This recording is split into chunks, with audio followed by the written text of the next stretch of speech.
Maurip na Allah subhanahu wa ta'ala yung kaya kabaloy auluan na may kalalanan atas tanggungan. May kalalanan atas tanggungan si Allah subhanahu wa ta'ala. Amay kami kaginong tulananan na kepada kasih ko mga tao apa kasirong ni Allah sa iyong kutamasa ada na kasirungan inong tabu susirun-sirung Allah subhanahu wa ta'ala.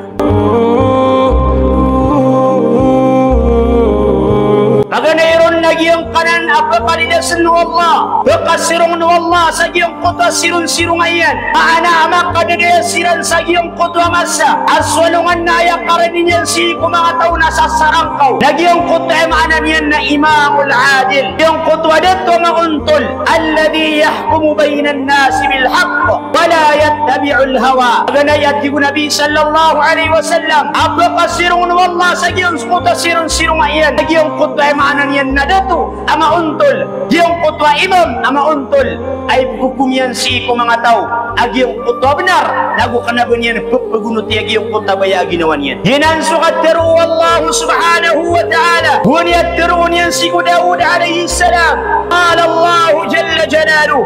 ya Daud inna ja'alnaka khalifatan fil ard fahkum bainan nas bil haqq wa la tattabi'il hawa. Hai Daud alaihi salam mata nati Allah subhanahu wa ta'ala qabyanu yamisqa adatu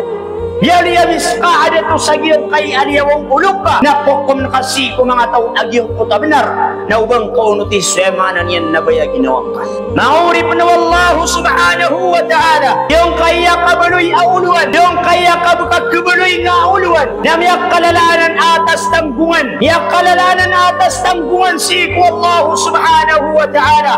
amay kami ipaginong tulananan na kepada kasih ko mga tao apa kasirong ni Allah sa iyong kutamasa ada na kasirungan inong tabu susirun-sirung Allah subhanahu wa ta'ala igu Allah ti Nabi sallallahu alaihi wasallam amya panutul Bukhari Abu Muslim si musahih tu kitabiran asahih Bukhari Abu Muslim abitaru Nabi sallallahu alaihi wasallam ma min abdin